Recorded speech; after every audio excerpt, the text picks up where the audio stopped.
बहुत सुंदर शास्त्र प्रमाण के अनुसार श्री सनातन मुनि बोल रहे हैं, जिसे एकादशी रहनी सी का फल प्राप्त करना हो, उसको 3 दिन, एक तो दशमी और एक द्वादशी और फिर बीच में एकादशी, उसको 3 दिन संयम में रहना होता है, तब बीच की एकादशी का उसे फल प्राप्त होता है।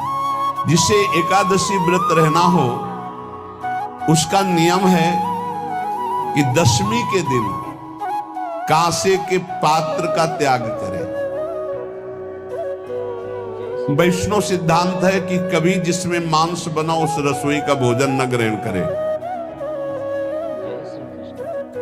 मसूर की दाल, चना की दाल, कोदों और कोई भी शाक, शहद, दूसरों का अन्न, दोबारा भोजन और मैथुन, ये दशमी के दिन त्याग दे। एक बार दशमी के दिन भोजन करे 24 घंटे में, क्योंकि एकादशी रहना है। कांसे का पात्र, जिस रसोई में मांस बना उसके भोजन का त्याग, मसूर की दाल, चना, कोदो, शाक, मधु अर्थात शहद और दूसरे के द्वारा दिया हुआ भोजन और दोबारा भोजन और मैथुन क्रिया, इनका दशमी के दिन कभी भी प्रयोग ना करें। इन 10 वस्तुओं से वैष्णव दूर रहे दशमी के दिन। फिर एकादशी के व्रत में, ये पीछे तो हम वर्णन कर ही चुके हैं, कहीं नहीं आया यहाँ कुटू का कचौड़ी पकौड़ी और सिंघाड़ा का हलवा और ये दुनिया के खीर और सब। ये एकादशी के दिन किसी भी तरह की गेम आदि क्रीड़ा ना खेलें। जैसे अब आज व्रत है तो बैठे हैं अपना मोबाइल में गेम खेल रहे हैं, ऐसा कोई भी क्रीड़ा नहीं, द्यूत क्रीड़ा, किसी भी तरह का गेम, ये सब खेल नहीं। एकादशी के दिन उपासक को चाहिए कि वो किसी भी तरह की क्रीड़ा, मनोरंजन बिल्कुल नहीं, नींद नहीं लेनी उसको, न दिन में न रात में, एकादशी व्रत। और प्रायः पुराने महापुरुषों ने ऐसा किया है। रामदास जी डाकोर के रात में जाते थे, रणछोड़ भगवान के यहाँ कीर्तन करते थे जाकर, तभी तो भगवान उनके कीर्तन पर, उनकी भक्ति पर रीछ कर गाड़ी में बैठकर उनके साथ आए थे। पूरी रात जगकर कीर्तन करना, दिन में तो सोना ही निषेध है, पान खाना निषेध है। एकादशी को बिल्कुल नहीं। जो व्रत रह रहे, वृक्ष से तोड़कर जो दतून की जाती एकादशी के दिन है। दूसरे की निंदा करना, चर्चा करना नहीं, अर्थात अधिकतर मौन व्रत धारण करे एकादशी के दिन। चुगली करना, कोई चोरी करना, वाणी से, शरीर से, मन से किसी को दुख पहुंचाना, भोग करना, मैथुन करना, किसी के ऊपर गुस्सा करना, झूठ बोलना, एकादशी के दिन ये नहीं करना चाहिए। एकादशी को एक बार कुछ फलाहार शुद्ध,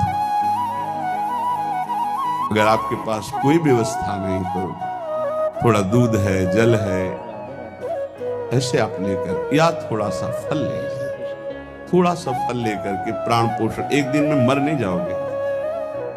कितने तो निर्जला एकादशी रहते हैं, हर एकादशी निर्जला। पूज्य श्री मथुरा दास जी निर्जला ही रहते थे हर एकादशी।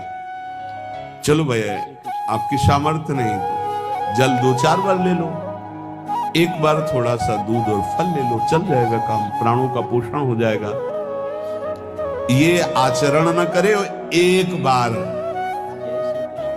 कुछ आहार ले ले, वो भी शुद्ध भगवद अर्पित प्रसाद। फिर द्वादशी को कांस के पात्र में द्वादशी को भी भोजन न पावे। जिस रसोई में मांस बनाओ उसमें आहार न ले, किसी भी तरह का नशा द्वादशी को न करे, शहद न पाए, तेल के बने पदार्थ न पाए, मिथ्या भाषण न करे और बहुत शरीर का व्यायाम न करे, बहुत थकावट वाले कार्य न करे।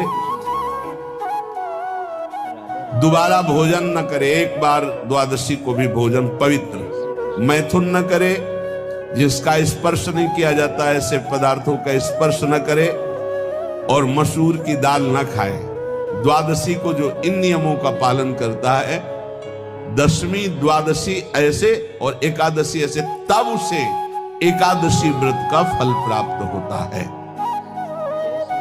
उपासक को चाहिए कि इन नियमों से व्रत का अनुष्ठान करे, मनमानी आचरण न करे। सबसे प्रार्थना जो एकादशी रहते हो, हरितोष व्रत इसे कहते हैं, भगवान की प्रसन्नता के लिए रहा जाता है, रहना चाहिए, जो अपनी आचार्य परंपरा में हैं जैसे, जिनका सिद्धांत है। पर रहने का सिद्धांत ये श्री सनत कुमार जी वर्णन, श्री सनक जी महाराज, ये सनत कुमार जी वर्णन की।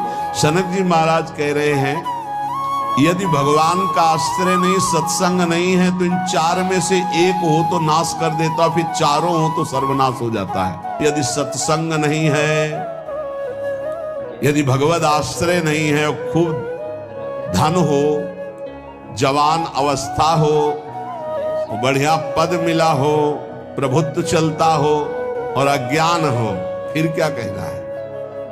बोले चारों जहां मौजूद होते हैं वहां सर्वनाश का खेल शुरू हो जाता है। अगर इनमें से एक हो तो सर्वनाश करने में